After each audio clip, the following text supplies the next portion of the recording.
নমস্কাৰ, আপোনালোক সকলোকে ডাটা নিউজলৈ স্বাগতম জনাইছোঁ। আজিৰ দিনটোৰ গুৰুত্বপূৰ্ণ বাতৰিবোৰ লৈ আহিছোঁ। অসমৰ লগতে ভাৰতৰ বিভিন্ন প্ৰান্তৰ পৰা এনেধৰণৰ খবৰবোৰ চাবৰ কাৰণে আমাৰ চেনেলটো ছাবস্ক্ৰাইব কৰি এটা লাইক কৰি দিব। মাননী বৃদ্ধিৰ আৰ্জিৰে অবিৰত অৱস্থান অংগনবাড়ী কৰ্মী সহায়িকাৰ বিভিন্ন সমস্যা সমাধানৰ দাবীৰে মহানগৰীৰ চচলৰ নিৰ্ধাৰিত ধৰ্ণাস্থলীত আজি তিনিটা সংগঠনে পুনৰ প্ৰতিবাদ সাব্যস্ত কৰে। অংগনবাড়ী কৰ্মী আৰু সহায়িকাৰ প্ৰতিবাদত অচল ৰাজ্যৰ অংগনবাড়ী কেন্দ্ৰৰ পাঠদান।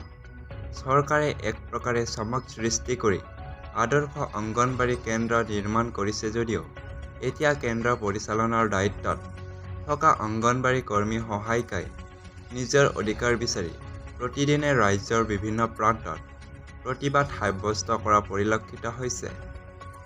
মাননী বৃদ্ধিৰ দাবীত গুৱাহাটীৰ চচলত সংহত শিশু উন্নয়ন প্ৰকল্পৰ কৰ্মী অৰ্থাৎ অংগনবাড়ী কৰ্মীসকলে 15 ফেব্ৰুৱাৰীৰ পৰা ধাৰাবাহিকভাৱে প্ৰতিবাদ কৰি থকাৰ সমান্তৰালকৈ শুক্ৰবাৰে নাহৰকটীয়াতো প্ৰতিবাদ সাব্যস্ত কৰে কৰ্মীসকলে।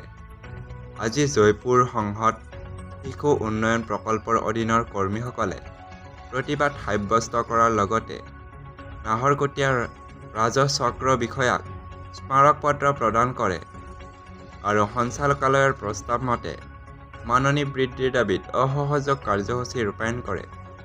প্ৰতিবাদকাৰীসকলে প্ৰধানমন্ত্ৰী মোদীৰ সবকা সাথ সবকা বিকাশ নীতিক লৈ প্ৰশ্ন উত্থাপন কৰিছে।